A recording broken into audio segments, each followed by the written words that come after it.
Hello baseball fans. This video includes my all-time Brewers team updated through the end of the 2019 season. It starts off with the pitcher, who is Teddy Higuera. He had an excellent career with the team, 3 really good seasons, 2 great ones, one where he made the All-Stars in 1986. Followed by catcher Jonathan Lucroy. Jonathan Lucroy, an excellent hitting catcher, had several excellent hitting seasons with the team earlier in this past decade, 2 of which when he made the All-Stars.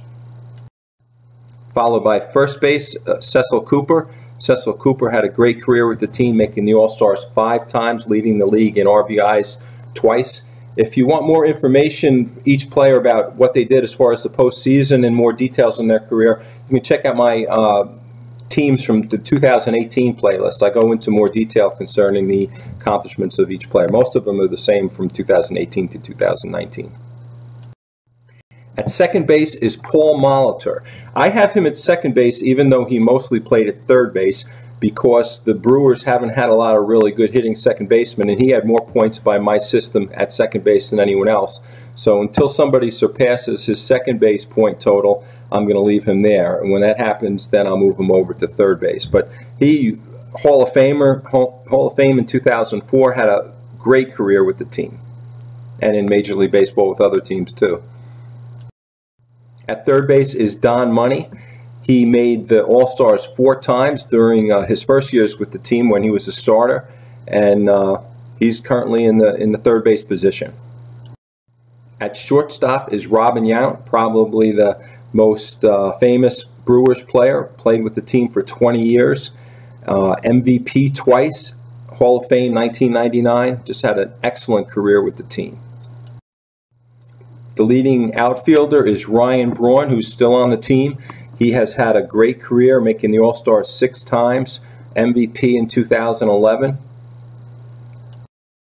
Second outfielder is Ben Oglivie, who had a great career from the late 70s through the early 80s, and he made the All-Stars 3 times. If you want more information on how I develop these points, you can check out the Al's All-Time Stat Details video. That's part of my 2018 playlist. Now in the third outfield position, there's been a change from 2018 to 2019. Christian Yelich has only been on the team for 2 years, but he's had 2 phenomenal seasons. All-Stars, made the All-Stars both years, led the league in batting average both years, and he surpasses Gorman Thomas, who had a long career with the team over 10 years. It's tough in this kind of thing, when to decide, when does a great player surpass somebody who's had a really good career with the team on this kind of an all-time team. And that's why the point system is helpful, because you see in 2 seasons he got enough points by this system to surpass all of the points that Thomas accumulated by my system during a much longer period of time. So it's kind of an objective way to decide when to put somebody on the team. So here's the page for Christian Yelich now that he's earned his spot on the team with just 2 seasons. So he'll be racking up points for the team for the years to come if he stays with them. Now this next page is the next 6 pitchers and 3 hitters who aren't on the starting team. And this is the results through the end of the 2018 season. So there's going to be an adjustment to that on the next page, but the pitchers are the same. So you see Ben Sheets, Mike Caldwell, Chris Bosio, Bill Wegman, Mike Fetters, and Dan Plesac. They're all from over 10 years ago. They had real good careers with the team, and this is their point totals. They're followed by, among the hitters, Prince Fielder and George Scott, real good first basemen with the team, who have a spot on this page. And then Corey Hart was in the last position. He also was a real good player with the team earlier. But he is replaced now by Gorman Thomas, because Gorman Thomas had been in that last outfield slot. He just was passed by Christian Yelich. So now Corey Hart is off, and Gorman Thomas fits into the last slot because he had a few more points than Corey Hart had. So here's a view of the whole team. The starters are on the left, and the next players are on the right side. Here's a view of the statistics, just as you can see, like in the last decade, what has happened as far as the team goes. You see at second base, Paul Molitor, the 43.5 in parentheses, that's what it would take for somebody to beat him out at second base, in which case I would move his total point total to third base because that's his primary position. And then Don Money would move from third base to Gorman Thomas's position because he has a few more points than Gorman Thomas.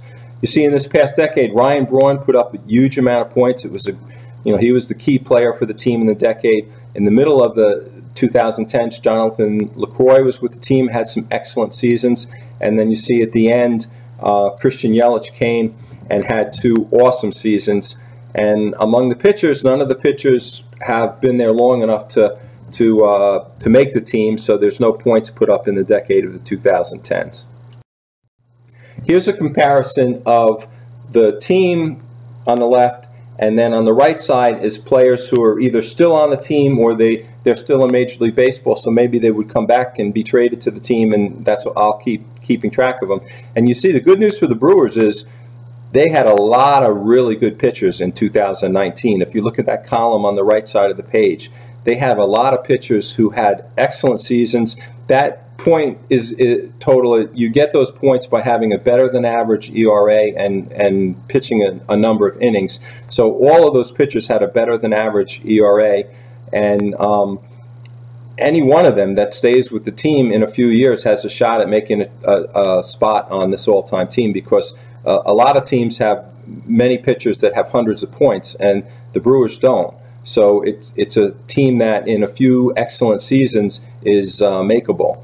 As far as the players go, as far as the hitters go, nobody really on the team. The players that have had good hitting seasons recently are no longer on the team. So it'll probably be several years until any of the hitters on the team get replaced on it.